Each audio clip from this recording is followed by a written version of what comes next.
Hello, everybody, and welcome to the Alien versus Predator Galaxy podcast, the original Alien and Predator podcast. I'm regular host Aaron Percival, aka Corporal Hicks, and joining me are my fellow skitzing, psychotic, murdering hybrids.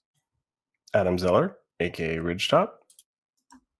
Eric Adams, aka Xenomorphine, aka Mr. Strawberry, for this episode. And our final host, Jack, aka Dachande, again. Two appearances in the span of a month. It's amazing. Anyway, we are here today to talk about which episode, Adam? Episode 7, Emergence. The penultimate episode of the critically acclaimed Alien Earth. Okay, so some quick, dirty thoughts. Let's keep it brief because we've been criticized for going on too long during this initial summary. So, Jack, you are generally positive about the series. You joined us for the one episode that you seem to absolutely dislike as much as the rest of us. So, is episode 7 a different feel for you? It's definitely better than episode 5, for sure. And yeah, I mean, I generally liked it. Like, there's bits that I am worried about and how it's going to kind of like end up. But for the most part, like most of the alien scenes we got, stuff with Slightly and Arthur and Smee, a lot of the stuff I generally quite liked. So yeah, definitely one of the better ones, I think, for me. Was 6 a step up as well? Yeah, but I mean, at the same time, it was hard not to be from episode 5. But yeah, I think 6 was probably one of my favorites so far. Like, I haven't rewatched anything yet because I was going to wait till it was all done and then kind of watch it all through again. But yeah, I think off of just initial my feelings, I think 6 was probably up there. Okay, Eric, how are you feeling about episode 7? Well, being the Gen X jaded, cynical one here, certainly the fandom reaction seems to be a bit on the negative side. I kind of like this episode. Not flawless by any means, but I kind of like this one. So yeah, there's a bit of a semi-thumbs up for me. Zeller? Yeah, I also thought this was a pretty good episode. Shortest episode yet. Clocked in, it was about 41 minutes by the time it hit credits, but even if you just look at the episode screen on like streaming service, it is the shortest episode. So I do wonder if this was initially part of a longer finale that they had to trim into 2 episodes or something like that. But yeah, I enjoyed it. As the name of the episode suggests, we kind of have our characters coming into their final form here, I would say. Intriguing. It's cool to see them in the jungle a bit more. It's cool to see the Xenomorph in the jungle. Again, this Xenomorph has a bit of a different design, which I found was interesting. Pretty grisly chest bursting scene. So there's a lot of tension. You know, we're really reaching the, whatever is going to ultimately go down on the island here. It wasn't flawless for me either. I had a few gripes, and we can get into those, but ultimately pretty positive, at least leaning towards positive. I still don't know if I'm quite at the highs I was before episode 5, but yeah, I'm definitely excited to see how this all ends up, and this got me even more excited for that. So for me, like much of the show, I am merely whelmed. Neither over or under. I don't like saying mid, but yeah, that's why I'm going for whelmed as my choice of description for the show. There's plenty of things in this where I'm like, that's cool. I like that. It's good to see that. That's interesting. That's a great visual. That's a good thematic thought, or a good thematic question. But then I'm also like, that's too fast. I don't like how that's portrayed. everything just keeps cancelling each other out in the show for me. So I'm not passionate either way. Is basically what I'm saying here. There's yeah. I've got nothing. I'm sorry. I've got nothing further there. I wish I For had. you, it's an episode and it definitely aired, and that's all you want to say. It exists, but no, I mean, it's why I'm struggling a lot with Alien Earth, because like when we talk about the pet alien stuff, how to train your alien stuff, there's elements of it where I'm like, yeah, that's fucking cool, and then there's elements of it where I'm like, oh, that's so bad.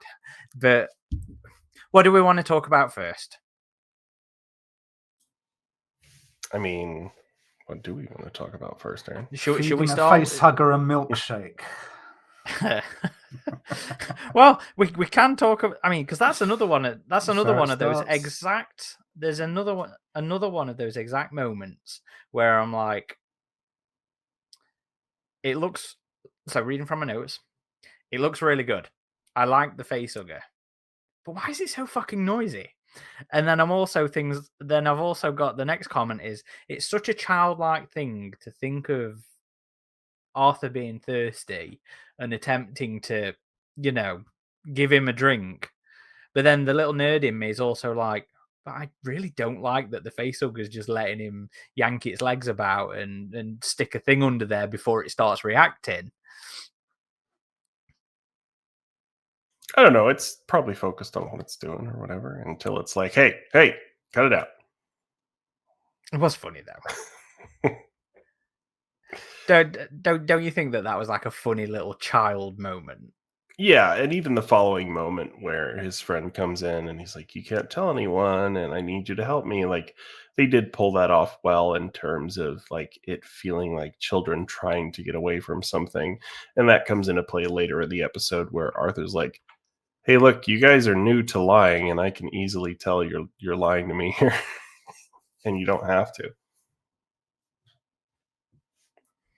The actor who portrays Smee, what's his name? Is it Jonathan Ajayi? He was so good in that moment. And to be fair, he's been I think all of the actors, all of the cast have been pretty strong throughout the show, given what they've been given to say and stuff like that. But like his terror, his fear in that opening scene, I thought was brilliant.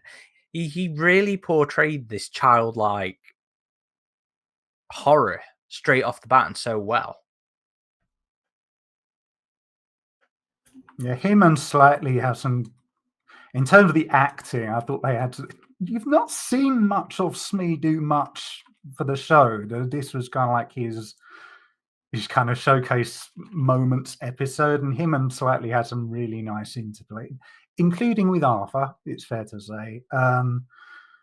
They did it between them and the stuff where you have Wendy and Joe and Nibs.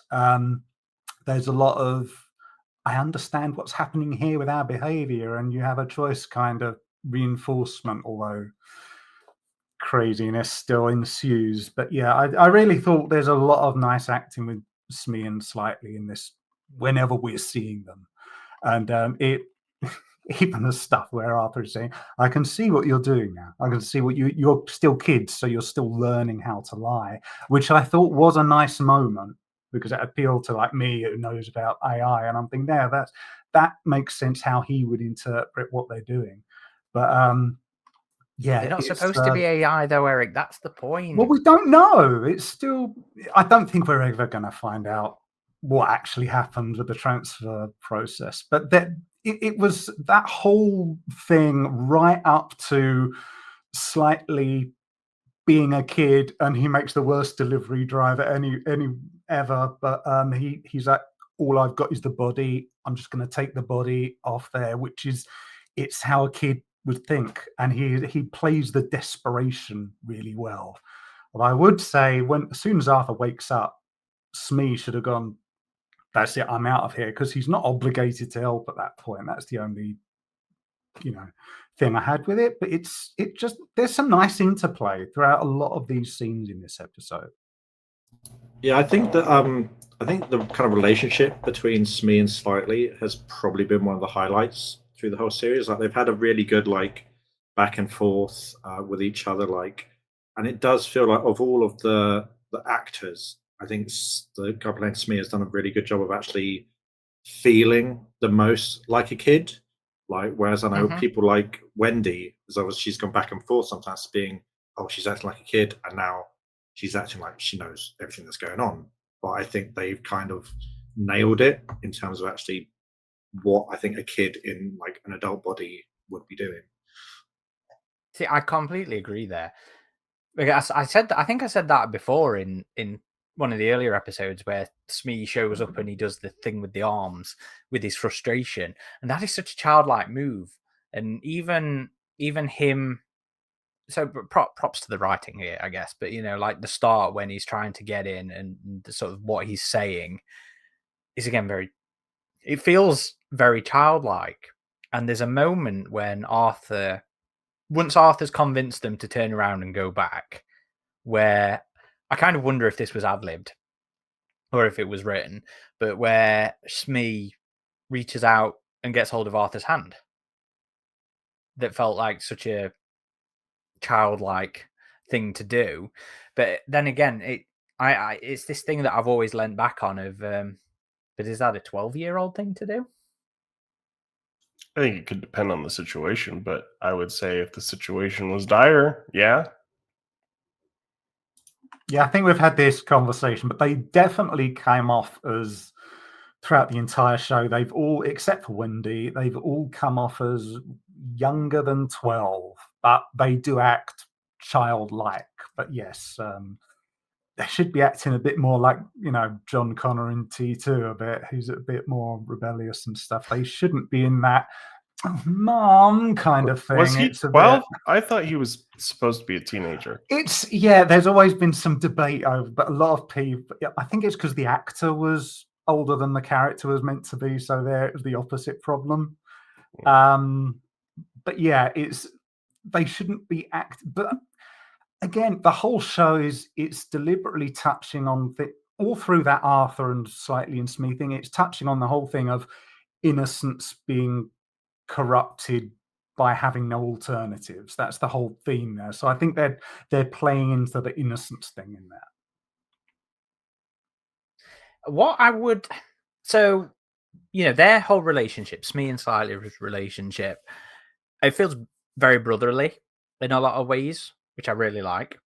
But something I really thought was a missed opportunity was getting Smee to agree to help Slightly.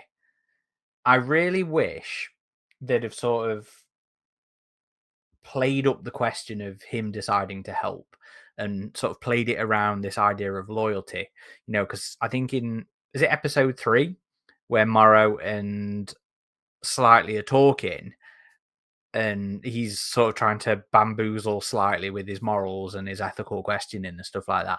And he brings up this whole thing of, that's loyalty. That's a different thing. That's not right or wrong. And I really wish they'd have played that up and sort of worked that into this, where Smee Slightly had been like, "You, my friend, you're supposed to help me and support me and all that kind of stuff." And it would have been a nice little thematic bump, especially because of how loyalty is what seems to drive Morrow. So it would have just been a nice little bit of depth to add to that moment. I think it was just too much of a no, please, no, please, yeah, go on then, kind of moment for me. Yeah, I agree with that. Although you've got to keep in mind when you're writing it, you're going by like how many minutes per page and that. So it's probably a timing issue. Although I will say the way Smee's actor plays that off of, yeah, he sells it. He did a really good job of selling the way Smee kind of convinces himself to do it. So it wasn't an issue for me. I agree with you, that would have been nice, but I liked how Smee's actor played that off when he was reading the lines. And I did like at the end how he even felt kind of betrayed by his friend, because he was like, the only reason I told you I was going to help you was because you said he'd be okay, and now you're lying to me now. So it kind of plays into what Arthur was trying to say to him. It's like, hey, once you start lying, you can't stop. He didn't lie though, really, did he? Because Morrow never said anything about him dying. Morrow said, "Oh, he'll have a bad day." Yeah, but and that's the thing. Like, he took it as lying, though. He says you were lying to me because he said, well, no, he's lying because he says, "Oh, we're evacuating you. We're taking you to." He knows. No, he's I mean, taking them to after Wayland the Yutani people. after the chest bursting scene happens, he kind of turns to his friend. He's like, "You told me you'd be okay. He'd be okay, and now Yeah. lying to me." So he took it as lying, whether or not the other one knew. Sarah says in the comments, speaking about the facehugger noise here, I presume the noises were also loud as it would be the noise Slightly would hear with his enhanced hearing. That's a nice theory. That is a very good point. I said something similar, didn't I, about Wendy and her sort of hearing or saying, making the alien noise. Perhaps it's just a shorthand of so the audience can hear it and stuff like that. I'm still not sure how well I believe that or how well it works for me, but so a lot of this show is open to interpretation, but I like that as a theory. So Arthur, in that moment, then, I'm gonna really miss this actor. I think he has been fantastic, presenting the humanity. Really, he is humanity in this show. No, so much more than any of the other characters, so much more than any of the hybrids, and just the way he so paternally dealt with the kids just made the entire birthing scene and his death, I think, so much more impactful. I was like, no, I really didn't want you to die. Yeah, agreed. And I've seen memes going around that it's him with the text, "Everything's going to be okay," because that's what he says in the episode before. It's very much not. I would say the chest bursting scene is very nicely done, because you always get in comics and stuff, you always have that arms flailing and but it felt very realistic, just like a thing, and he just pauses and he just kind of freezes and it's happening. Like, he just turns, just help, and it's like the whole cascading effect. It really felt like a very plausible, this is how it would happen, rather than the typical chest bursting scene you get. But I would like to, it's just occurred to me, is it just me, or he looks a lot like Dan O'Bannon? People have been saying that all along. It looks a lot like, I don't know if that's deliberate, but that whole, I had when I said earlier it's not a flawless episode, like the thing about, oh no, where's he gone? And my first thought was, well, he's not woken up, because it's not like that in Alien. In Alien, Kane is still out. He's not waking up, and when he does wake up, he's really groggy. This guy, like, he's just wandered off. Oh, what's that? Did not like that at all. I mean, it was a little too comical. We've seen them spring back awake before sometimes too, and he did have a little bit of amnesia, which was kind of similar. Nice. But it kind of started coming back to him, so that was interesting. See, it was nice that he was just a dead man walking after that. That played off nice. Okay, I've got bits to say on that, but I want to pass it over to Jack for any thoughts on all this. Yeah, no, I think, Arthur, because he was there bits in the first episodes, but I think this one and the last episode, I think he really kind of came into his own. So the whole, everything going on with him is just kind of has been pretty brutal to watch, because it's like he's trapped in there. Slightly, he's been a proper dickhead and locked him in with the face hugger. and it's just been a series of like bad choices after bad choices. I agree that the chest bursting scene did look really good. I think the chest burster looked pretty solid. Better, well, didn't look as weird as the one with Wendy where she was talking to it. But yeah, I think it's sad because Arthur was one of the characters that I think had been warming up the last few episodes, but he's gone now, and now Arthur's son is somewhere on the island. Well, He's not caught for very long before they net it. I saw that was a critique of some other people. They were like, "How did they find this thing so quickly?" And it was super television convenient, is what that was. that's been a thing throughout the series. I think there have been a number of just really blatant plot conveniences. Between the elevator happening to be on the right floor in this massive tower and opening and closing as fast as it did, to they caught the chestburster. We're not going to tell you who caught it, so you're left wondering. There's definitely some made for TV conveniences. I think you're right there, Aaron. So the chestburster thing was another one of those moments for me where, and the waking up thing, they're both moments for me where I'm like, that's cool, that's annoying. So, like, I love him. I love Arthur having his amnesia. I love him slowly starting to recover the memory. I fucking hate them turning around and him being gone. And wandering around and then walking in from the direction that the patrol was just coming from. It was bad blocking. It was bad staging. And I think it's been a problem that I have with the entire this episode. Like I had mentioned earlier, this is the shortest episode of the lot, and a lot of this happens too fast. This is AvP levels of speed and pacing, with the life cycle and with just in general, which is a downside for me. So, like the chestburster scene, I love the build up to it. Like we said, the conversation's fantastic. It's nice to have this moment dealing with the childhoodness of it all, to them walking away and him getting the pain and going down, and then it's over like that. It's awesome when Arthur's like, help, and I think again he does a great job with the pain acting, but we get this really awesome looking, and I think practical. I haven't checked to see if Second Skin's shared any behind the scenes stuff yet, but it's this awesome looking chestburster where we get a quick splat of blood, then like barely frames of a shot of it coming out, another quick cut to different side, and then it's off. How nice that would have been to have lingered on the design, the shock of the kids, because this is the first time they're getting to see this. But they're not like Wendy sat having watched the entire fucking growth and life cycle of the thing.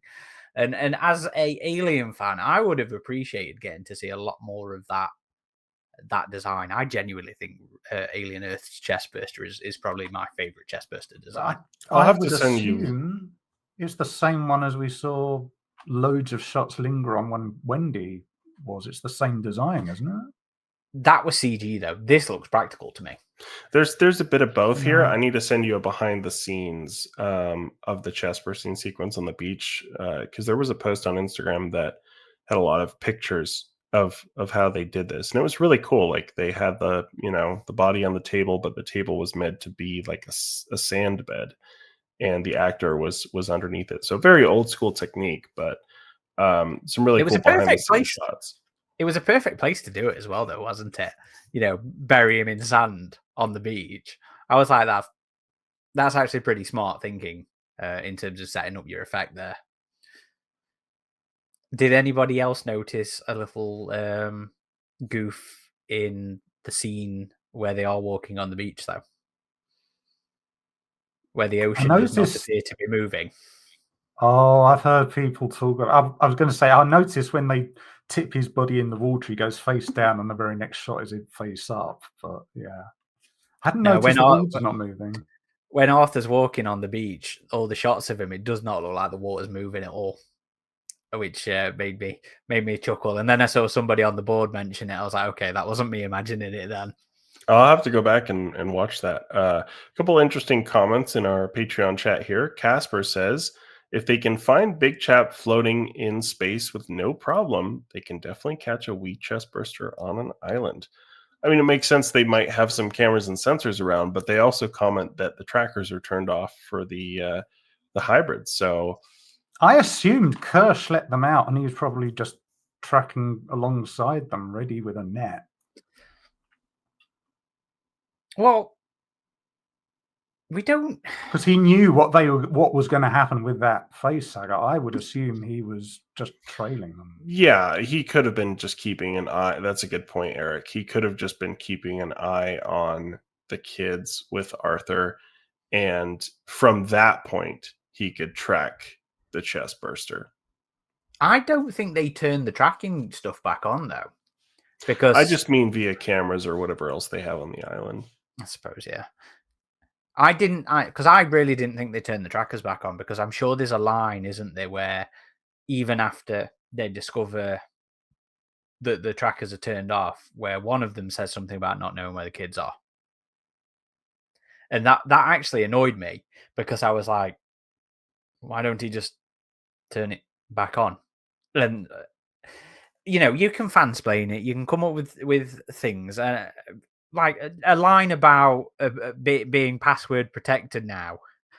Yeah, I was waiting for that. Yeah, I was Would have thinking, been just turn it on again. Yeah, because that was something.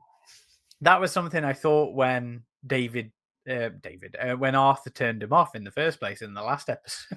I was like, you can just turn it back on. Apparently, no, they can't turn it back on. And Sarah brings up another point. She says, can we talk about the magical raft that 12-year-old children can expertly build? I just took it as they found that somewhere.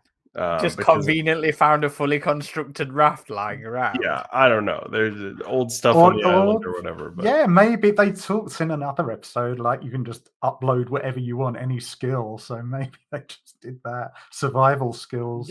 They've got camping skills or survival skills just uploaded into... That's one of the things where I do think it's a little... I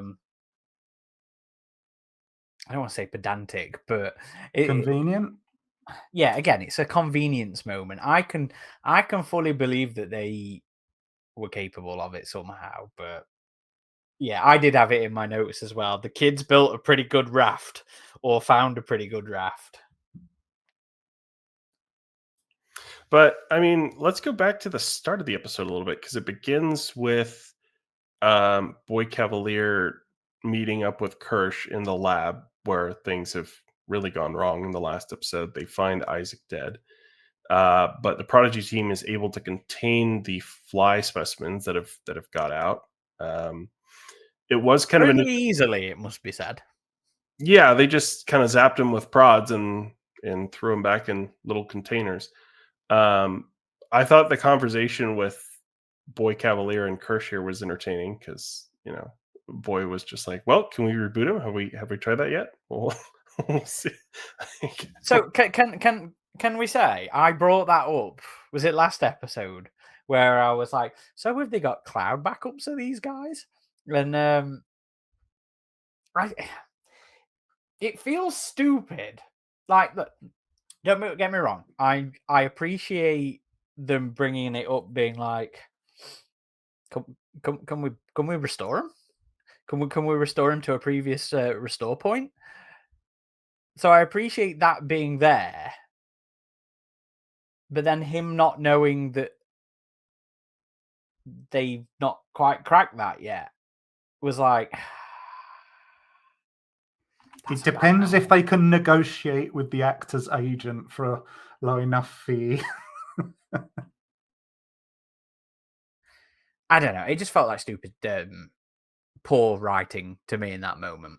I mean, it's a thing with like I'm watching it and I'm thinking, okay, why haven't you cracked it? Because it just seems like the most basic thing. Like, you would have had issues when you were manufacturing these things. You would have had to. We've even seen with nibs, they erased memory. They must have backed up the memory to a point to restore.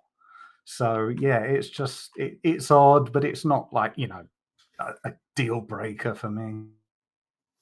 Kind of feels again like Boy might not necessarily know everything that's going on, and that could all be something that just Kirsch is left to deal with, and he's like, "Oh, I assume we could just, you know, set it back like a month or so," but he doesn't actually know that. Well, once the actual thing's been like melted and messed up, they don't actually have a physical way of sorting it. It would have been nice if they'd have sort of maybe explored the idea of we'd have to see what state the hard drive, the memory drive, whatever's in. Because I don't know, it just feels like an obvious question, though, doesn't it? This whole concept of backing up and restoring and transferring his consciousness into a new body, it just feels like something that would warrant a little bit more to it. Well, they what is it? They go into recharge. I forget what, Wendy or something on another Recharge episode. mode. Yeah, they do it every night or something. So you would think that that's when they do the backup point in case of a security issue.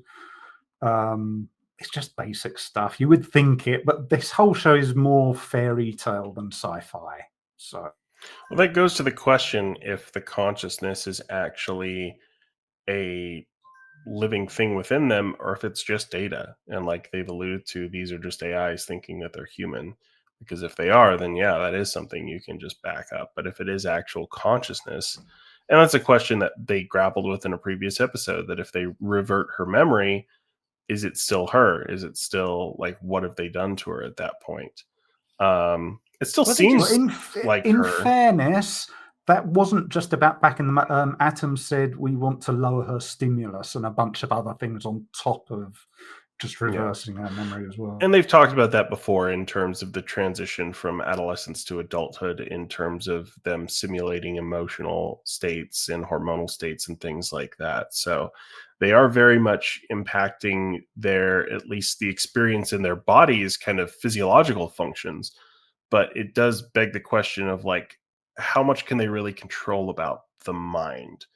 So I'm curious to see if that comes up more either in the final episode or with the next season if it is renewed.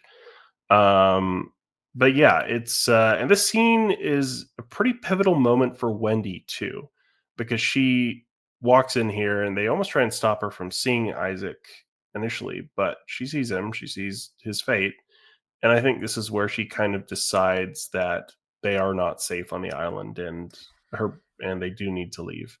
It feels like the first time she's actually confronted her mortality as a hybrid.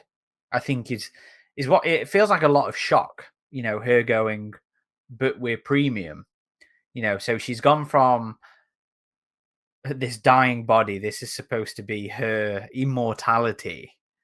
These impenetrable, you know, indestructible bodies, and she's confronted by, within days, I guess. Well, actually, we don't really know how long she's been in there, do we?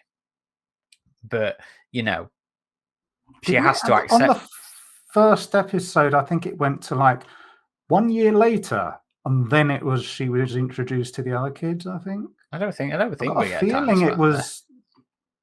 I'll have to rewatch it. I think it was such and such. It was either several months or a year later when she meets the other kids for the first time. I think a lot, and I just think that immediate moment and the actual end of the episode, I think, well, and the middle when they find the grave, I think that's her processing the fact that she can still die. It's a different kind of death, but it's death in a way.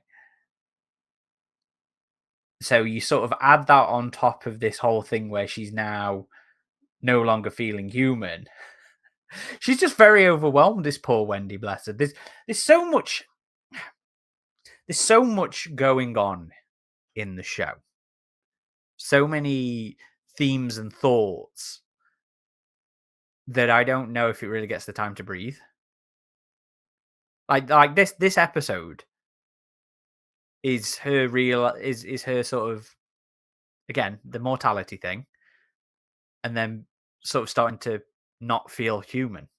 So that's two different sides of something going off. See, for me, I didn't read it that way, that she's confronting her own mortality. I read it when she says, "Oh no, we're premium." I read it, especially with what she later says to Curly. I read it that she's having to revise what she's been told she is worth to the company or corporation, because then there's that whole thing of Curly said, "Oh no, they're going to save it," and she's saying, "No, he's not your friend. He owns us." I think she's confronting her status. She is not there in the status she imagined she was. She is not the special little girl. She is just property. She is having now to confront that, is how I read it. But then that goes into, Curly is the one who's now having this existential crisis, because we see that scene with her and Dame Sylvia, and she's literally calling her mother instead of counselor. First it was Nibs, now it's Curly. That all the kids are having a sort of Paradise Lost moment, like Smee had his. They're coming. In fact, the only one who doesn't seem to is Slightly, who is still kind of having this self-delusion of, if I do what they tell me, everything's going to be okay. And all the others are having to go, everything's not okay. I agree with you there. This idea of her realizing she is property, which is, I think, well, maybe not so much property, but she's seeing that Boy views her and Kirsch view her in a not human way, which has been like an entire sort of contradiction of the entire show. Not as individuals, but as tools. Well, I wouldn't necessarily say tools myself, because there's been this whole thing. It has been a fun contradiction of the show, where they say the point has been to make humans live forever. We are giving humanity, who can afford it, the chance to continue to exist and exist. But then on the flip side of that, you also have this thing of you don't get to take her home. She's our property. She is bespoke technology. And then last episode, there was the whole thing about Wendy starting to empathize with the aliens a little bit in seeing them treat her like a science project. And then you have that line with Kirsch at the start of this, like Adam was saying, where Kirsch says, in response to Tootle's death, in response to Isaac's death, this is science. So he has some nice lines throughout this episode, Kirsch. But it's a good little moment that again reinforces to Wendy that they don't view them as human, despite this whole project apparently being about prolonging humanity's existence.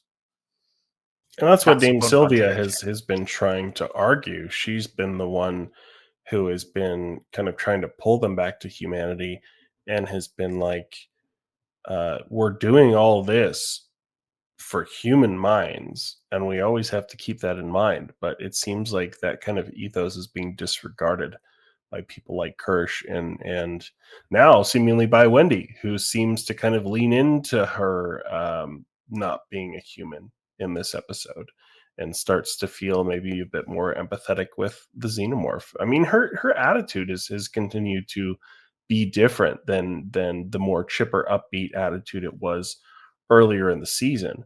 Naturally, that can be due to some of the things she's seen now. But even in an earlier conversation she has with her brother, and there's real tension with her brother. I mean, it's clear she still really cares for him. Like she kisses his forehead after he's like, okay, we'll get your friends, because he's like, we have to leave now. And she's like, would you leave without me? And so she's kind of saying to him like, hey, these are my siblings now too, and I have to at least try for them. Them actually having a bit of subtext. Sorry? Them not saying it out loud in the show. Yeah. And so it's but I mean, we find out that the one she was yelling at in the trailer was her brother for because later on near the end of the episode, they're about to make their escape on this boat. They get ambushed, and one of the soldiers makes the mistake of throwing her stuffed animal, Mr. Strawberry, into the water. Ends up being a bad mistake because she tears his jaw off in very gruesome fashion. Go on. I feel like the stuff with Wendy as well, like especially finding the graves and the fact that they're marked graves, but they're just on a random spot on the island. So I think for her kind of seeing that as well is kind of getting into her head that she isn't Marcy anymore, and that the way that their graves just there as well, it's like it feels like they don't see her as like what you're saying, like as a person, but she is their science experiment, and I think she's kind of rebelling against that as well, like with how with the alien and how she's calling it in as a little pet attack dog now. Can we talk about how weird it is for there to even be graves, like you said, in a weird... You'd think they'd have just cremated the bodies, so were they really graves? Was it meant to be a psychological test scheduled for the future? Because what? It's just on this weird outcrop and... Yeah, I don't know how I feel about that in terms of logic, shall we say. But I liked the moment because what I've enjoyed about the show, what I think they've done well, is actually show the kids different reactions to their situation. You know, I liked that Curly was like, I'm staying here. You know, I like...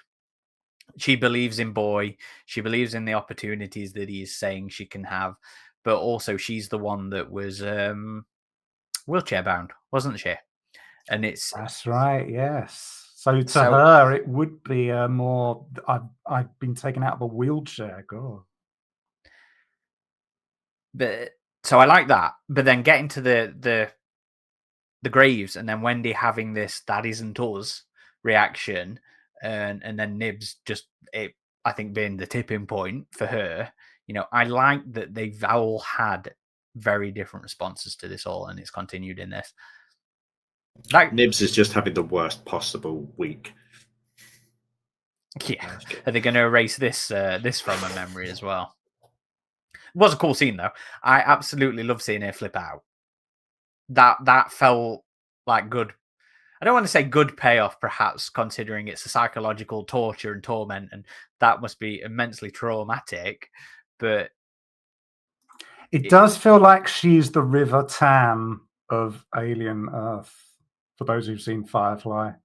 No, Wendy's going to be River Tam, surely. I know, that's what Nibs seems. She just flips out and goes. Did you notice? Did you notice after the alien did its thing with the soldiers, and Wendy tells it to, like, hide and follow us, and Nibs just looks over it and just... It's like she's falling in love in that point, and when it's doing its thing, she's like, "Oh yeah, it's kiddie." She's falling in love with the alien. Nibs has. She has gone kind of full sociopath. I didn't notice that. I'll be honest. Yeah, so my set, I had to, when I was rewatching it on this, I didn't notice, but when it's doing all this death and murder, and Nibs looks like that. She literally does this childish yay thing. It's she loves it. Should we talk about the How to Train Your Alien moment then? When I saw that, I knew it would be controversial among fans. I don't mind it, but I hope that's not all there is to it. I hope she's not just issuing it commands.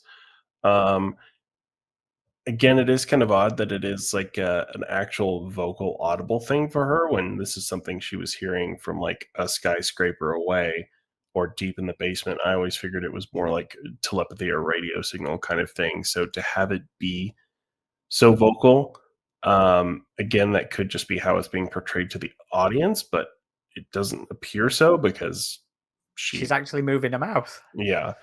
So yeah, I'm still not quite sure how I feel about it. I mean, I've always been a fan of the idea that the Xenomorphs are smarter than we give them credit for, right? I think this is something that Alien Resurrection showed pretty well. And here, it's got me intrigued. I'm not like, I've seen a lot of memes on it again, and a lot of people that are just instantly turned off with this idea.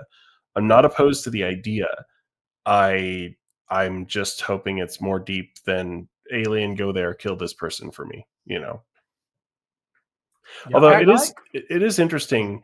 I remember you saying, Aaron, that you saw an interview with Noah Hawley, who was saying that she was just thinking she was special and that this was just a fluke. And I do wonder how that commentary will play into the next episode if the alien isn't going to be so subservient to her. But then there's been a new interview where he's come out and now basically been like, oh, that whole infantile thing is in regards to her identifying, with the alien, in terms of they didn't ask to be here, the alien's innocent kind of thing. So it kind of feels like a little bit of a U-turn on that, her thinking she's special. See, I've always liked, I think it was in the novelization of Alien where Ash, in that he's asked, oh, have you tried to communicate with the alien? He said, oh, I will take some graves to my secrets, something. And I've always Secrets liked to his that. grave. Yeah, and I've always liked that idea, but I've liked it in terms of, as we're getting here, what Boy Kavalier is trying to do with Ocellus, interfacing with the alien, being able to literally communicate with it, as opposed to what we get here. And I think this is what rubs people up the wrong way, where an alien is being given commands and instructions, and it's receiving affection. That's what puts it in the pet category. I think that's what just communicating with one, I think, is interesting, but the other stuff, it's not good to see. No Style Dutch says, I feel like a hypocrite that I was a fan of trained raptors in the first Jurassic World. The other two are abominations, but trained Xenos, I don't know. We can domesticate anything, but should take more time. I mean, if she starts using a clicker, I might have a problem with that. But so far, I'm not too opposed to the concept. But Jack, your thoughts? No, I was just going to say, like, I completely agree with what you said, Adam. Like, I don't hate the idea of it. It's just how they're currently doing it. I'm a bit like, okay, where is this going to end up? Like, if it is just the case that the aliens just like fucking with them, and it's just like in the end, it's going to be like, I just need to find a way off this island, get more hosts, kind of wreck more shit. I'd be happy with that. If it is the case that they're like, oh, we're going to be best of buds and go around and fight everyone together, that's a bit more cringe. But I think the idea I think is fine. I just think how it pays off in the execution in the next episode is gonna kind of define how I end up feeling about it, because I don't think it's a terrible idea. I'm concerned about where it might lead. And I mean, we have seen, in particular in Alien Resurrection, like it has been a precedent with Ripley showing the newborn affection and it's reacting, but that's more to do with the human genes going feral. When you see that happening with like a pure strain alien, that's when it's kind of, would it even comprehend affection? That's and then it's just doing her affection carry stuff for her. You see, this is the concept I don't mind, because I really like Eloise as a character from the comics, and I always have, and this feels very similar in regards to Wendy being the synthetic that can communicate and interact with the aliens and stuff like that. I don't mind the idea of this sort of controlling the aliens or influencing the aliens or being able to walk amongst them. It's been done enough times throughout the comics, and David was very much working towards that angle. And I don't mind it. I genuinely don't. All the How to Train Your Alien memes and all that kind of stuff. Just the concept of them being able to influence them has been around for a long, long, long, long time. My problem is just in that.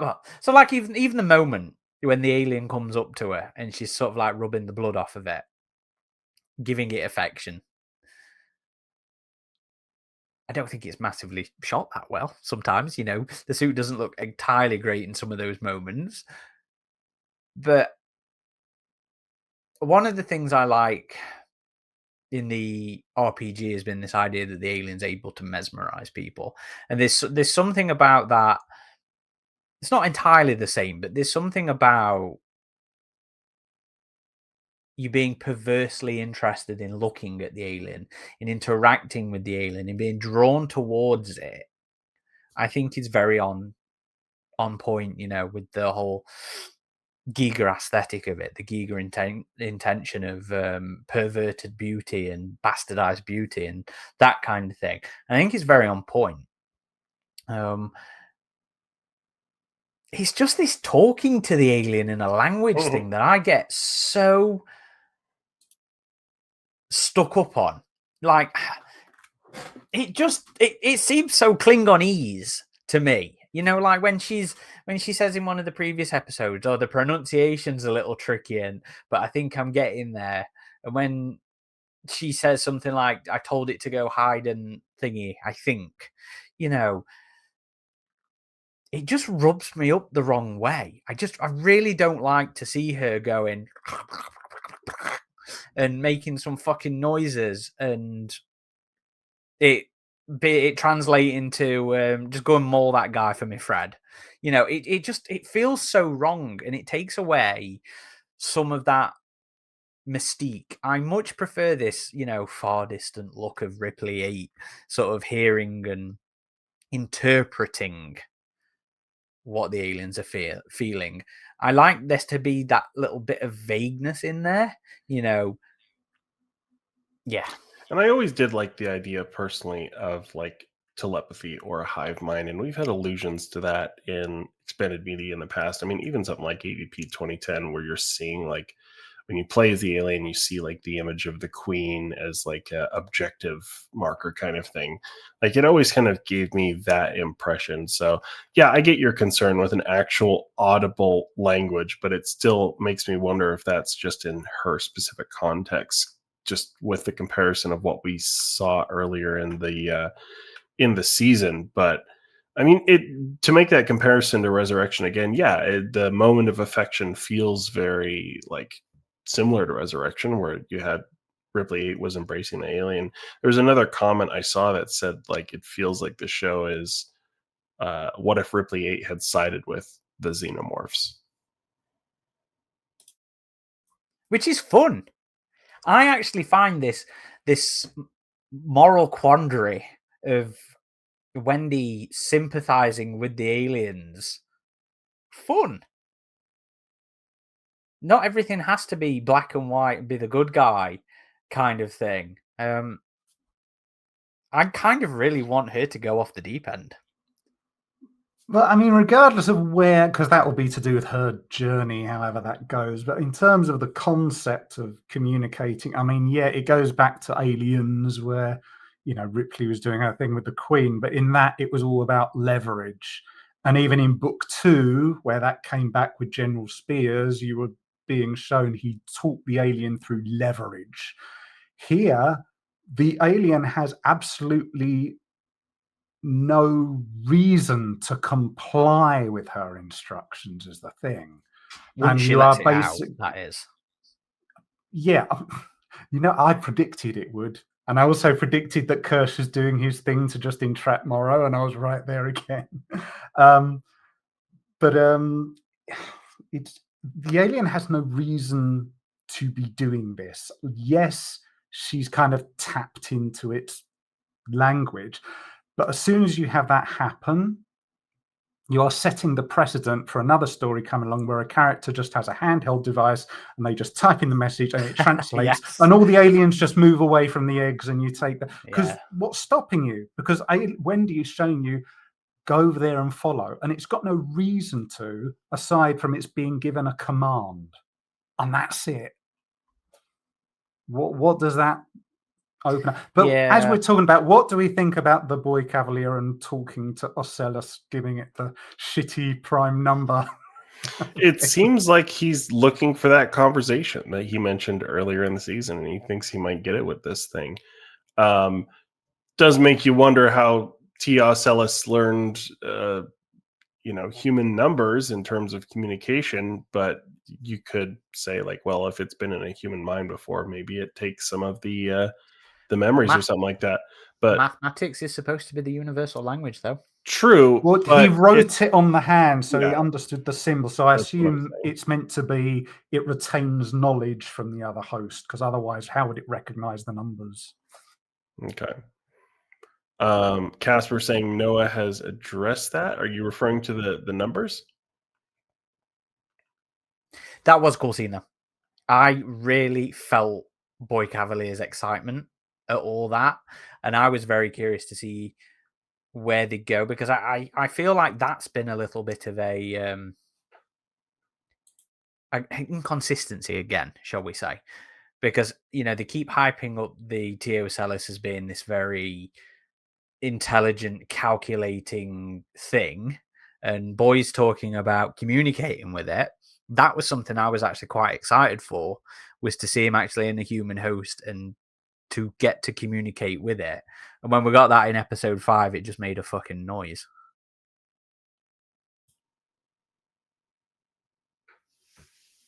Yeah, when it was in a human mind before, it just kind of squawked. So you do wonder, can it really communicate it, even if it's in a human mind, or if this is like Wendy being hopeful with Alien, if this is Boy Cavalier being hopeful with this thing. And it is pretty funny how he's just like, we need to put it in a human. Go find me a human. And Adam Hines is like, right away, sir. I will put together a list. I really thought he was going to throw it in at him at that point, but then they quickly moved on from it. I like Adrian Edmondson's turn as he's become my favorite character almost in this. He doesn't say much, but when he does, because as soon as he says that, and you can tell he's thinking Boy Cavalier's going off the deep end. He said, yeah, do that. And he has this little thing as he turns where he said, oh yeah, make you a list, sir. And it's a sort of almost turn of sarcasm there. And you are kind of wondering, is he going to tell the board or the people, we can't have this guy in charge anymore? It's just, there's little things that Aidan Vinson puts in that character, and this was one of them. But it's not just Atom though. Like, there's a moment earlier at the start of the episode where Kirsch, the comment of that one over there, you fucking idiot, when Boy Cavalier is trying to find, who's been damaged and what the damage is and stuff like that. It was very filled with contempt, and I fucking love that. I really thought Kirsch has got a look Timothy of Oliphant did it well. Yeah, he's got this look of disdain. Even when he's seeing the creatures do their thing, which is different to how Ash and Bishop and that they regarded the alien and stuff as fascinating. But Kirsch even has a look of disdain when he sees some of what the creatures do, which is nice. He's got it. He's equal opportunity, as he has disdain for everyone. But that I really loved how he had this, what is the pi number in the next number, and the sheep literally does defecation as an answer to the number. That was good writing. That was a moment where I thought, yes, thank you, Noah Hawley. That scene was really well written. And it did feel quite tense, I'll be honest. And I thought Samuel Blumpkin did a great job at being excited for Boy as Boy. It was great. So in the comments, Casper said that Noah Hawley said in an interview, this is the same interview I was talking about earlier, about Wendy's childlike thing being being the innocence of the alien. Noah said, I don't want her to have a xenomorph as a pet, but if it seems like an alliance has been struck, what interesting possibilities can we explore from that? I don't necessarily like the idea of it being an alliance either. Yeah, I mean, again, you have to have something that the alien would see as an alliance, and why would it ally with her? She's just another, unless it sees her as a way to get something else. But then, I don't know. This would have been something where it'd been nice if they'd have explored the wavelength a little bit more, instead of it just being this noise that she keeps making. if she's able to transmit actually on that frequency, is that how they identify each other?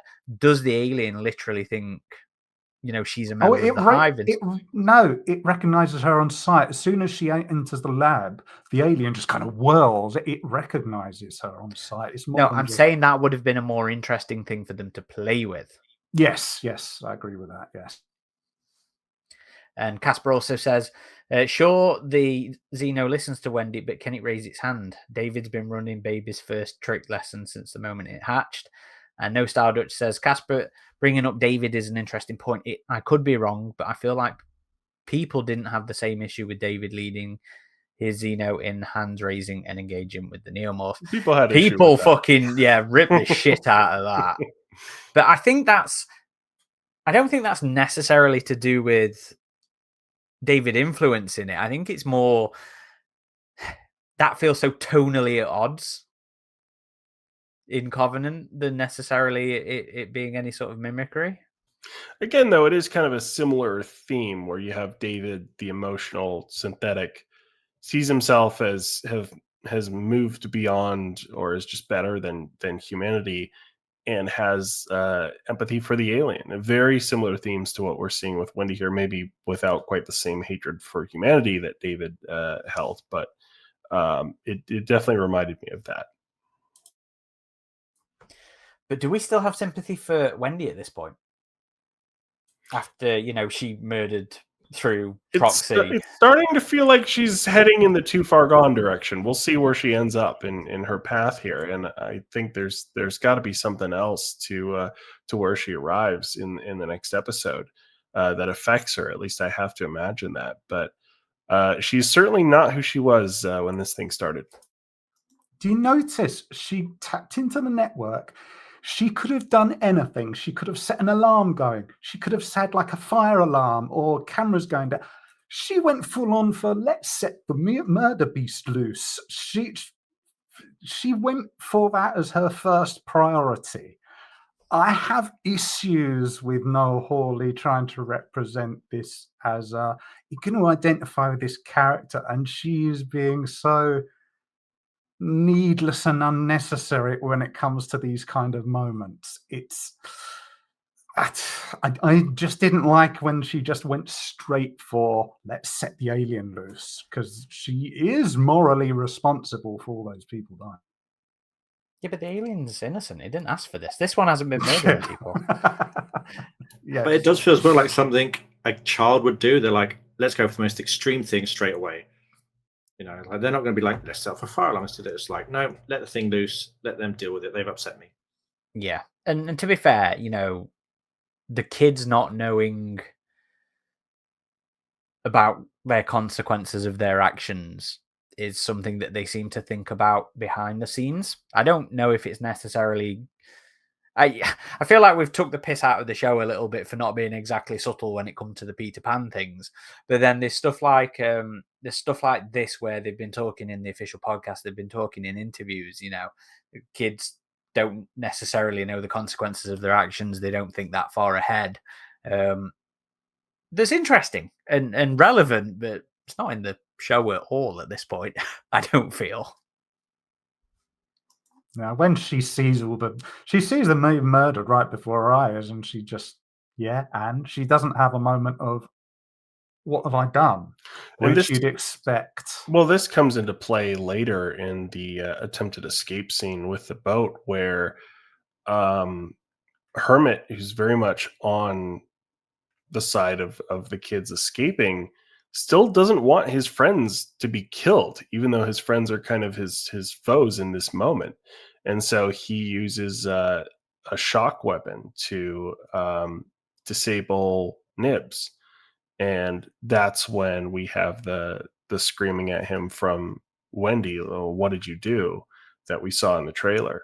So it seems like their relationship is getting a little strained here as well with all this. It has been for a little while, though, don't you think? Because of he's still trying to be the overprotective older brother, and she's pushing back on that. She's being like, "No, I'm not that anymore," even though she still cares for him. She went to the buildings earlier in the season just to save him. So she still obviously has this emotional attachment to him, but their relationship, she's trying to make it clear, like, hey, I'm not like the little kid you need to protect anymore. As a matter of fact, she probably feels like the roles are reversed, like he's the one she has to protect. And that was another one of those moments where I thought it might be related to her facing her mortality, because as far as we know, having, ignoring the trailer, that could have been him killing Nibs. Obviously, we know from the teaser trailer for the next episode that she is very much alive and seemingly murdering more people in the next and final episode. But yeah, that was another one of those moments where I very much felt like it was Wendy being like, "Oh shit, we can really get hurt." Quick question, and this one's not for Adam because he might remember this from the scripts. What was the guy's name who died? Who got his throat ripped out? Was it? It was like Man or Han, Oh, close. I think. No, Eric? Don't No remember. guess? Okay. Nags. This was Chief Nags. We barely knew you. And Who we saw in the building earlier? he was At their squad leader. At the base camp, right? He gave Kirsch the briefing? Yeah. Oh, okay.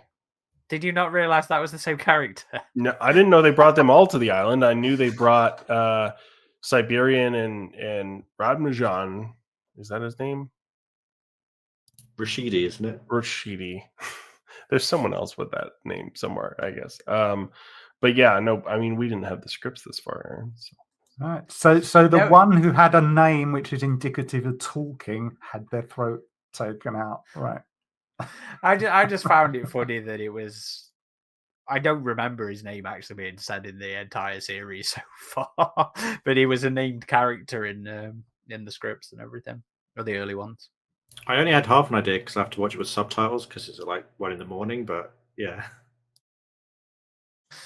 Sarah says, we finally have a name for the random people cleaning the walls, the mold scrubbers. I figured that's what they were, given they were just in such a tropical environment. You have to Hawley said this in interviews.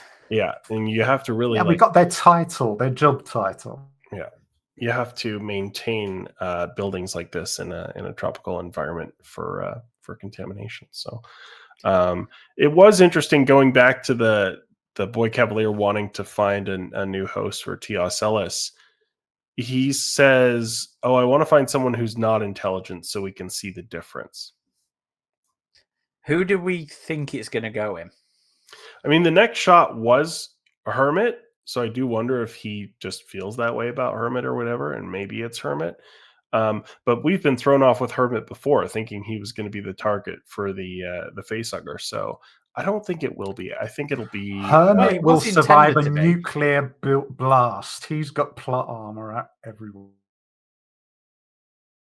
One of the things I miss from those scripts, Adam, is that Hermit, everybody around him dies, and his squad don't like him for it. Wasn't that like the source of his nickname, Hermit? And in this episode, we actually see that's their last name. Like that's Wendy's last name or Marcy's last name. No, I don't think that was the reason. It was just so that character, I can't remember her name, red-haired character, Siberian. Oh. Siberian's supposed to really fucking hate him, and you kind of get little bits of that. But yeah, in the early stuff, she absolutely hated him because of that whole thing of everybody around him dying. Yeah, you get this where it's still there's like she gives him grief, but she's friendly about it, you know. They did play down some of those elements of he's lost everybody, and but yeah, she still kind of says that when she's like, "Oh, we're stuck with you now." But I think it's more like a playful squad-based thing, kind of like we saw in Aliens, right? Where you get the sense that, yeah, maybe they don't all like each other and they'll do little jabs at each other and stuff, but they're still like, at the end of the day, when shit gets real, they don't hate each other either, you know? I think I would have liked it better if they did.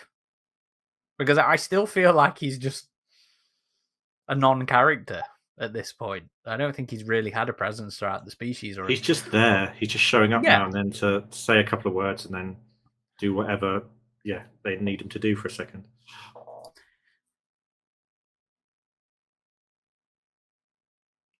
Sorry. So, No Stardust says in the comments, not long ago, I listened to a podcast where you all talked about the show when it was officially announced. Is the waiting for the red button or how it's going to get aliens off Earth or how it's going to get aliens off Earth as big of a deal to you as you originally expected it to be? I mean, it's building up to that. Rephrase the question, No Style. I don't quite understand what you're asking there. Like, is it as much of a thing for us as commentators what's going to happen with the alien? And I think not as much because it's a foregone conclusion. If it eventually gets in the hands of Weyland-Yutani, then why would they reroute the Nostromo if they already have it? I do wonder if the show gets renewed for another season, if it will focus on different corporations. That's one of the things that I'm wondering the most about this season, and I hope it happens in the next episode, is I think the island has been a really interesting setting, but I think we've spent enough time there, and I'm ready for a big setting shift in season 2. And I hope there's, even though like obviously not everything will be resolved, I hope it feels like the end of an arc here, like something big has shifted, whether that be Prodigy has been brought down, Boy Cavalier's dead, the island is like overrun or destroyed, or they escape and get back to the mainland. Like something major happens other than just another cliffhanger. They're still on the island. What's going to happen in season 2? I think I'd be pretty frustrated if they ended it like that. I still think the last shot of the season's going to be the alien in the cave. It's just going to be Joe standing there. The whole island's gone, but Hermit's just there on his own still. Yeah, that's it. He survived everything. I have a suspicion, even though it's not something I prefer as a thing, that because Noah Hawley has at least once, but I think 2 or 3 times, he's mentioned in interviews about, well, we've had things in books of how an alien becomes a queen, but that's their idea. And I'm thinking to myself, you're inferring we're going to see one become a queen. So it wouldn't surprise me if that's what we see, like last shot is one with a crest or something. Yeah. But I don't know if it'll be in this season or not, but given the fact that he's mentioned the queen, if it gets renewed, I would assume we would see one, and I think he would go into the multi-angle, which I've always liked that concept myself, so that would be cool to see. But then he's also mentioned, oh no, Boy Kavalier, he actually is smart. We've only got one more episode to go, and he hasn't come, to me at least, he has never come across as genuinely smart. The most he's got is talking about the pi number. That's not really someone who's smart to me. So I think Noah Hawley says a lot of things that don't necessarily go anywhere. And that's been something Adam's been wondering about all along, hasn't it? Is the actual intelligence of Boy. I don't really question it. It would be nice to see it, but I haven't really been questioning that as such. So No Style Dutch says he means, like, is it distracting waiting for it to resolve the issues of aliens being on the Earth? Seems like the show has been engaging enough to not have it constantly a thought in the back of our minds. I've come to accept that this show gives no shit about the continuity of the films, other than only in a vague sense Alien. So it's not a thought in my mind at all as to how it's going to get resolved. Because truth be told, I actually kind of want it to ignore aliens and we end up with a fucked up Earth at the end of all this. Yeah, it's also become clear to me this just does not fit with the film continuity. This is just entirely its own thing, so I'm not really worried about that. I mean, as far as I know, if it gets renewed for a few more seasons, it could be like Earth Outbreak kind of thing. That became kind of be interesting, honestly. Yeah, I think it's Noah Hawley said about, well, he put other creatures in there to take the pressure off of that. And interestingly, the fandom reaction has been more about people are more interested in Ocellus and the vampire bugs and all that, more interested than what might happen with the alien, which I think might not have been the degree to which Hawley intended. But I do get the impression more people are interested in what happens with the other creatures. And it looks like we might finally get to see the plant do something next episode. Yeah, like I mean, my biggest concern with the show when it was like announced is like, well, if the aliens on Earth, that kind of defeats the purpose of a lot of the other films. After watching the first 2 episodes, I'm just like, this is its own thing. I'm happy to see whatever it wants to do. Like, if it wants to go batshit crazy, have them take over the world, that's great. If they're gonna just like spread here and there, and you've got self-contained stories, like I'm happy with that too. Like the way it's gone, like yeah, I've just kind of like I've disconnected this from most of the rest of the films, and it's its own thing with some references for the most part. So where it kind of goes, I think I'm kind of interested to see what they'll do. Like, thankfully, the plant will be doing something in the next episode. It's taken long enough, but yeah, looking forward to that too. And Aaron, we did get to see the alien running around the jungle like we've always wanted to see in this one. We got to see some pulse rifle action as well. Well, he only got one shot off. I was gutted because it looked like he had a clear shot at the guy as well. That whole sequence, I say that whole sequence like it lasted more than, probably 30 seconds. But, the massacre I thought was really well done. I thought the alien was actually shot really well in all that, in the shrubbery, so to speak. And the alien itself, a lot more practical alien this episode, but I like this design a lot more. I like this new face a lot more than Steve's face. And it kind of makes me wonder why they bothered with the multiple takes on it, because nobody's really spoke about it in a narrative sense. Is this supposed to be because it hasn't developed properly in I do some wonder guy's if, lung? yeah, I do wonder if it's because it was just developing in that lung. I mean, the design is mostly the same if you look at the body. It seems to be a little more brown.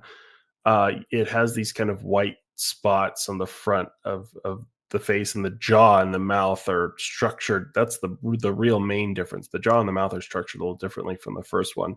My girlfriend called this one number 5, and I was like, why number 5? And she said, well, that's that was the number on its cage, was number 5. And I was like, oh, okay.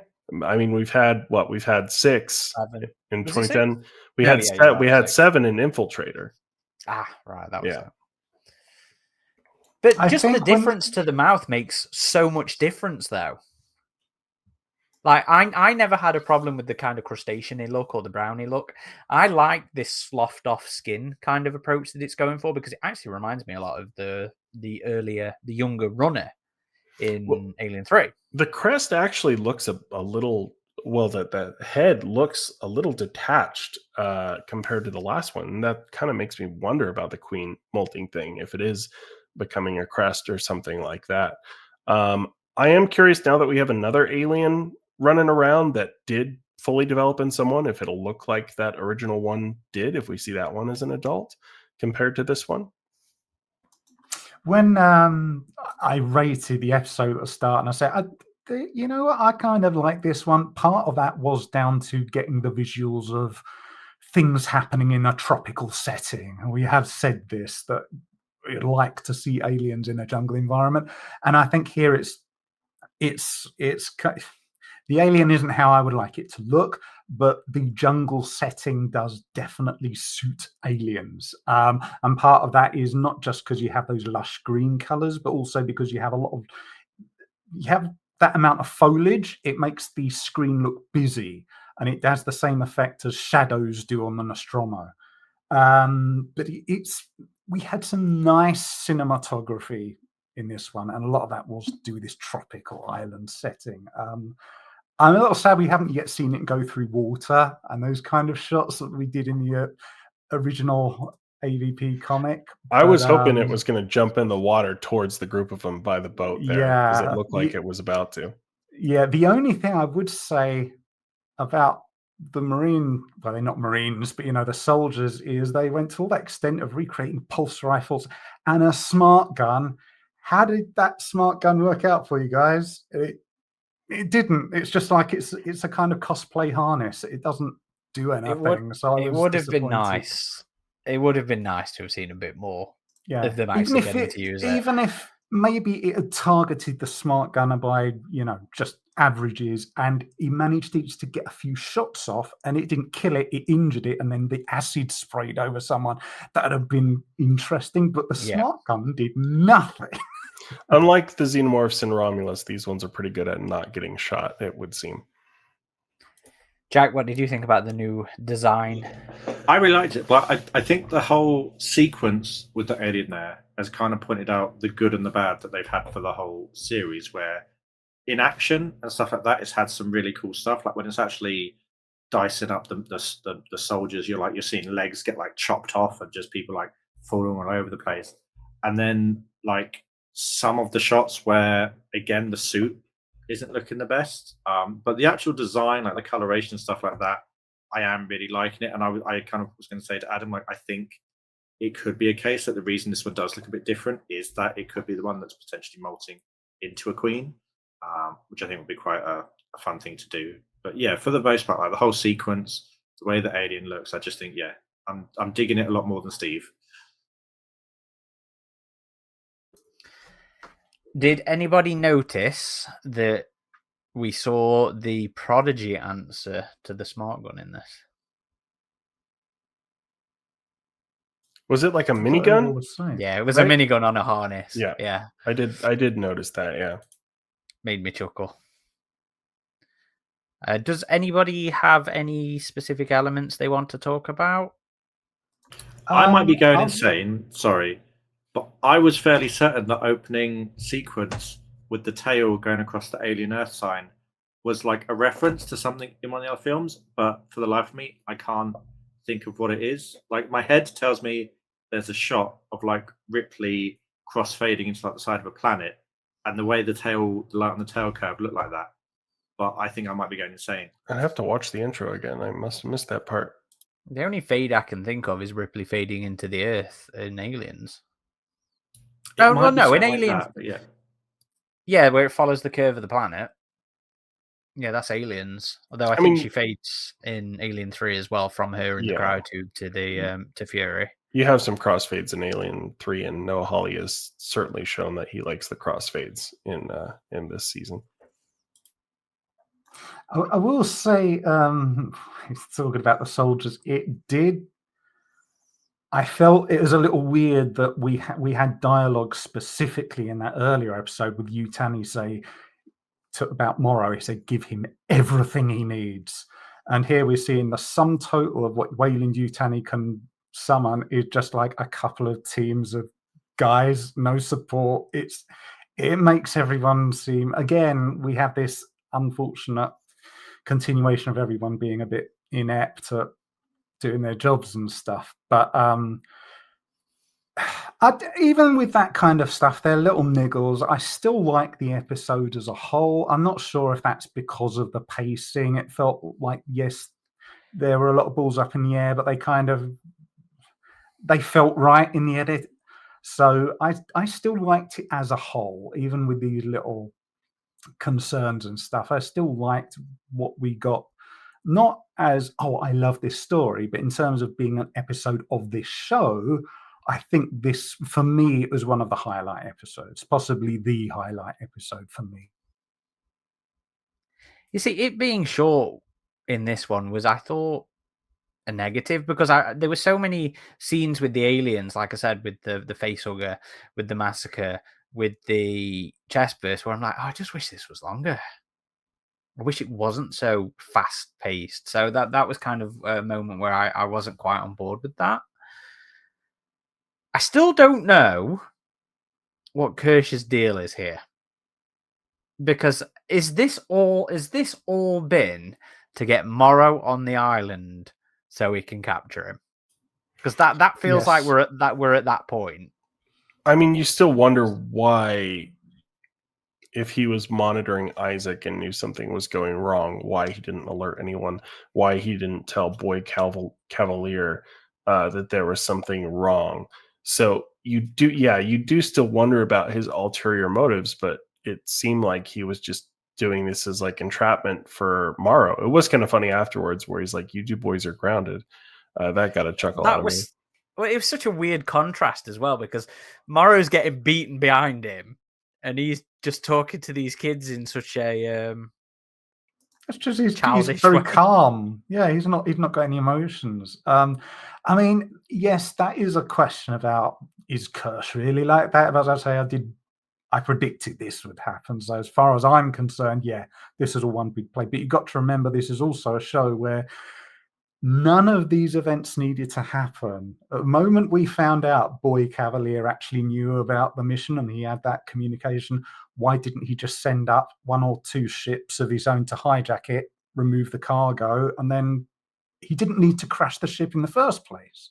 So we're kind of dealing with that level of writing. So I think from far as I'm concerned, yes, Kirsch just has a bit of a grudge against Morrow. So I think, yeah, he was willing to do this. And also, I think he was curious what would happen with a natural alien impregnation. So that kind of solved his scientific interest. No Stardust says this is a solid thing about the show is that it generally brings the intelligence back to the aliens over the swarming dumber insects from aliens. No shade to aliens, love the movie, but yeah. No, I like to see the aliens being effective, and even if they have spent a good chunk of it behind glass, contained in this, when we have got to see it out and about, it has been a very effective and deadly creature, and that is very much something the show has done a good job at demonstrating, and that is something I appreciate. Sarah says, "Are we settled on Atom being an artificial person now?"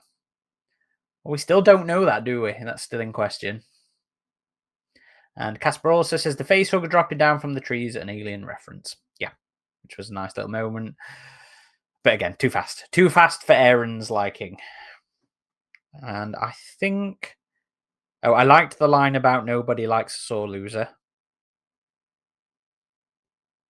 And I think that's all my notes. What was that on? I don't remember. That was when he captures Morrow. Oh, yes. I do wish we'd got more Morrow this episode. It kind of felt like it was lacking a bit without him. Yeah, he didn't get to do a lot with the kids, he's been interesting because he's been very manipulative throughout the show.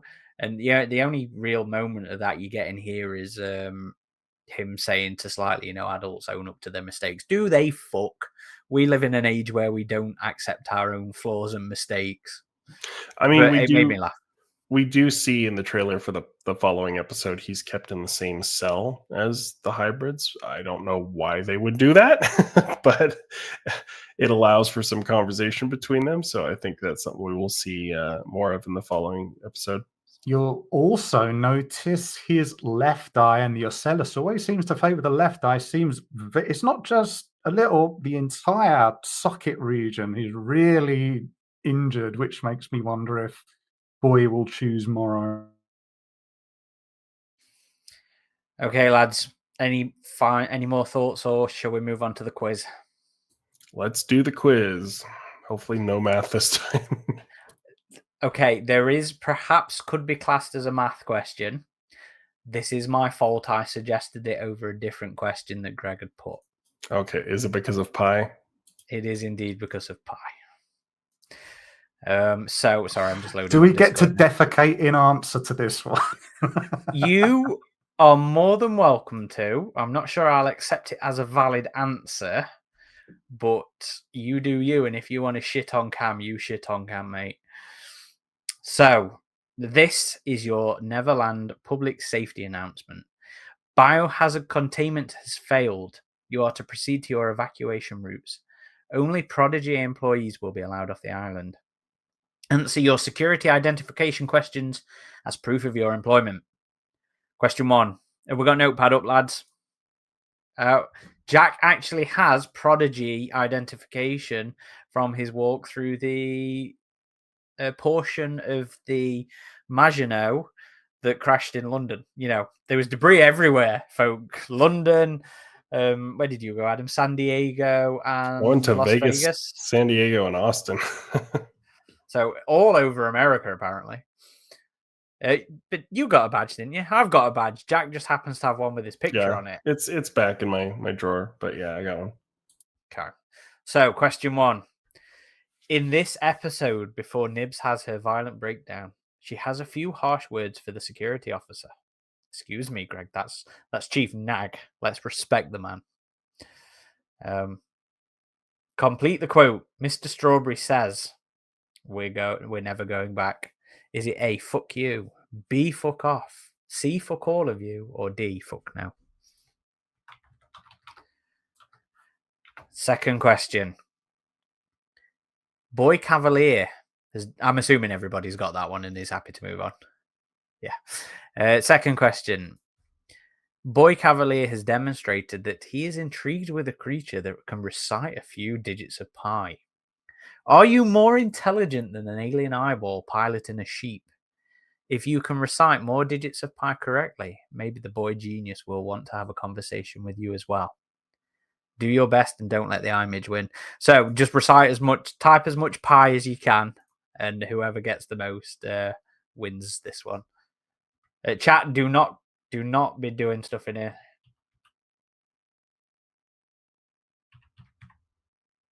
Okay. No Googling this. Everybody happy? Yep. Okay. Final question. In this episode, it appears as if Wendy can instruct and control the alien. Multiple humanoids have tried making some connection with the creatures, be they synthetics like David, or actual hybrids that are partly a xenomorph themselves like Ripley A or Eloise. Regarding Eloise, who has queen alien DNA inside of her, and has been the most apparent in directing the creatures to make chaos, in what comic did she first appear? Your answers are A, Aliens Pig, B, AvP Pursuit, C, Aliens Purge, or D, Aliens Havoc.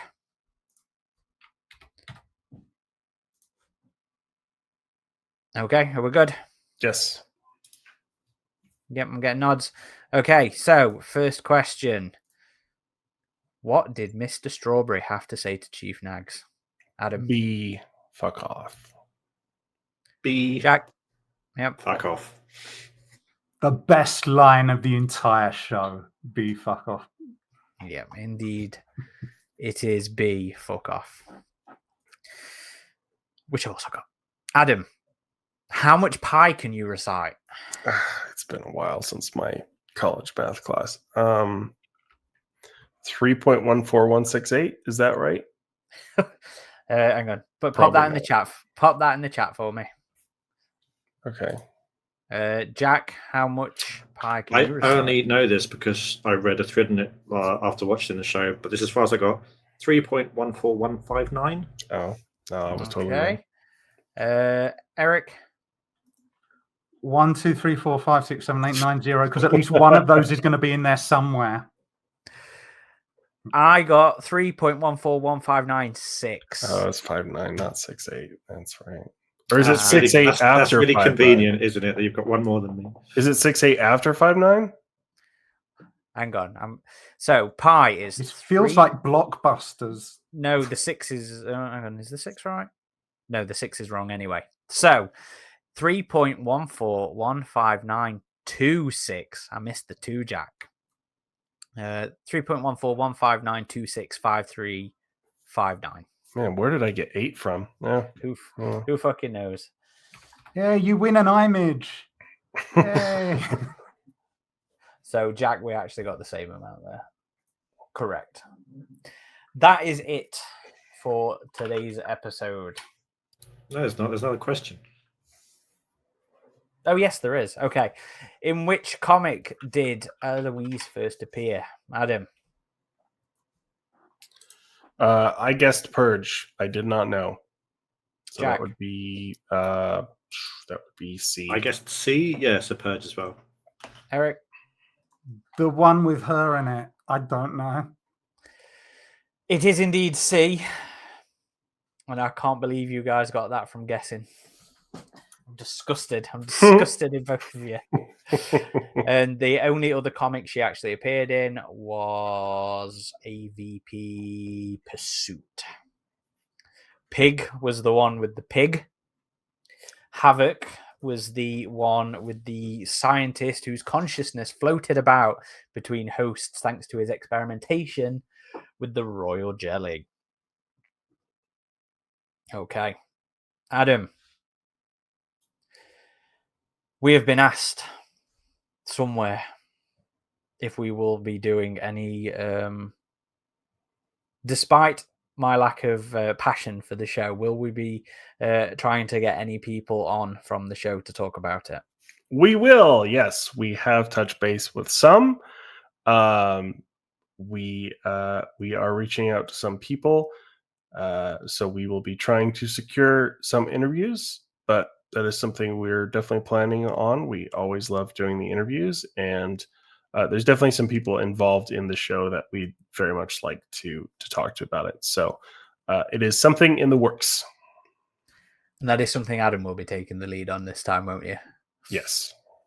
Because he can reach out to them with passion and love. I did not realize you were so down on the show, Aaron, until I asked you a couple episodes back, and I was like, "What? How do you feel about the show so far?" And you're like, "Yeah, it's a 5 or a 6." I was like, "Oh, damn." I mean, don't get me wrong. Getting the sheep in so it can clap its hooves in answer to all the questions. It's too booked I up. think, yeah, I mean, it's a thing we could try. He's too popular. He's too in demand. He's got so many podcast appearances. He's got a whole career now. That his agent has said that we can't have them, unfortunately. You could get Rascal. Rascal? The cat. That was what the Was that cat's his name was. in this? Rascal. No, he just calls people Rascal. He called the other guy Rascal as well. Anyway, Adam, would you like to wrap us up and then we'll finish? Sure. If you'd like to catch all the latest updates on the franchises, of which there are many right now, head on over to our main hub of activity, our website, avpgalaxy.net. We are also on all the major social media channels: Facebook, X, Instagram, Threads, Blue Sky, and now TikTok. If you would like to join our chat groups, we have a Discord server as well as a Steam group. A big thank you, as usual, to our Patreon supporters who joined us in the chat today. If you'd like to support what we do at AvP Galaxy, head on over to patreon.com/AvP Galaxy. And thank you to everybody for listening or watching. It's been Corporal Hicks, RidgeTop, Xenomorphine, and Dachande. protecting the omelettes. With Mr. Strawberry. Yes. that one really got you. Deadly Mr. Strawberry. Eric really likes him. Do. Get that as merchandise, Mr. Strawberry. That would be, yeah. That's a good merch idea. Hulu, if you're listening, probably not, but Hulu store, Mr. Strawberry stuffed animal. Yes. Alongside the Theoculus. Okay. Until next time, folk. Bye.